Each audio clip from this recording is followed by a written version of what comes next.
Denkini arabanye koyen bito nakatandi juin kason tampilendo nakato sino wujunu fili tample arobane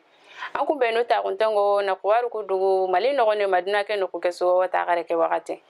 kuwaru benu ga kito magalenki kunya faike ni kinyandare gouvernement da gole yugo jopa bambankodo kati kene na nyaga mkoruku su koro do jiwurun kilu na kunjawa ministri nyuman kenda pelu hana ngutu darume medin nyaga mkorendi Kenya gouvernement do dina gumu ado politique sero yugo jonga komini hilandinga mungu yamanya lafia bugu nyaga mkoreke igawoti ni kebera mo Kilimanjaro alaro nyaga make kore na maga do kebe kagawo hotel olympique fale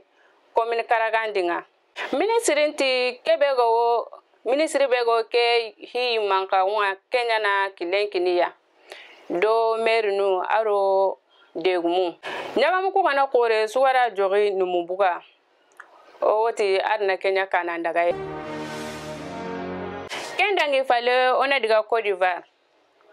d'Ivoire gim soro tere won kasonga Ivoire sarianda ministri manke kase akenya ni serubaranto kayi mankenga daru arabake akitenya atuinanti akenya na goluburu kunya abija 2019 ke adaga wun kasonga abane fe ado soro yugonu ko Sulemani Kamagate akenye game soro harunya nyana do afusu bamba kanyi ministri yugo yayi kendo Musa Touré akentere temple sine kaso game soro yume wungo tanagate arokabu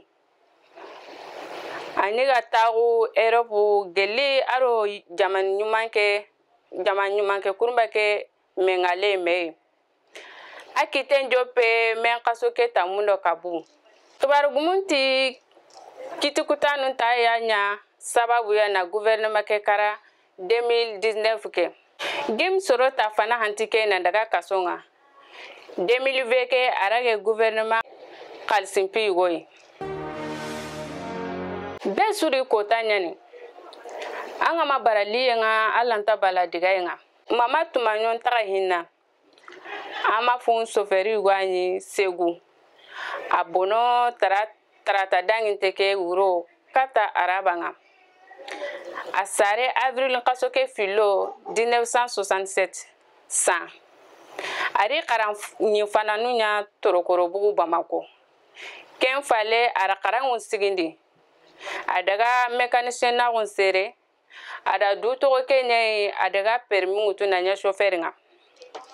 ada golen jopa amabke 2005